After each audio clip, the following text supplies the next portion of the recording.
Heath, can you tell me a little bit about your character and which face of Bob Dylan he represents? Which face? I got you. Robbie Clark. I played Robbie Clark, and he's an actor.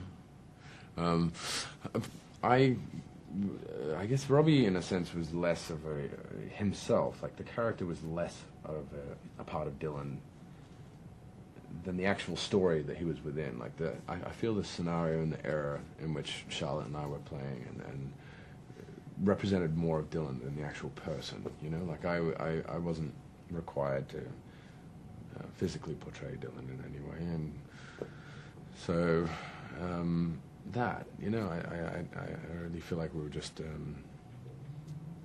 we were representing emotions as opposed to kind of becoming them. If that makes sense to you, it doesn't to me, but more on a personal might to you. level, his personal life. Yeah, it is.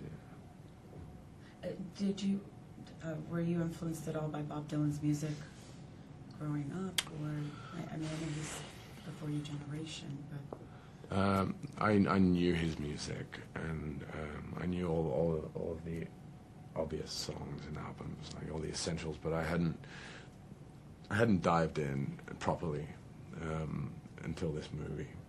It was kind of like I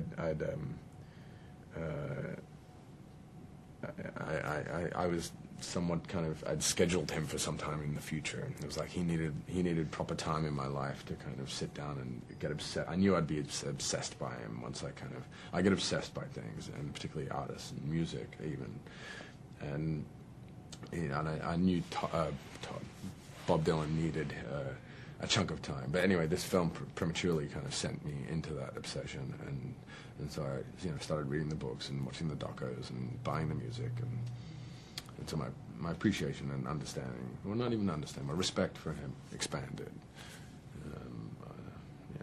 greatly. I mean, a lot of people are obsessed by him.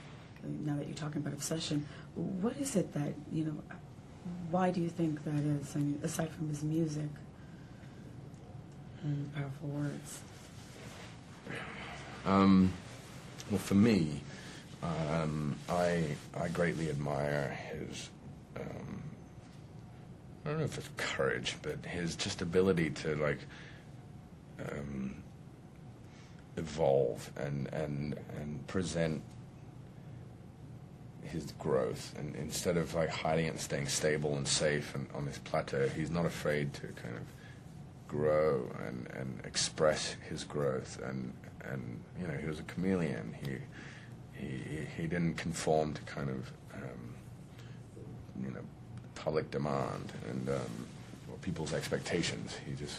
He kind of felt something, he wrote it, and he sang it, and as he matured and his feelings and understanding of life kind of changed, so did his music, and he wasn't afraid to show it, to express it. So I greatly admire that. Yeah. Wonderful. Just a quick last question. Can you give us any insight on Batman? He loves cheese. No. All right.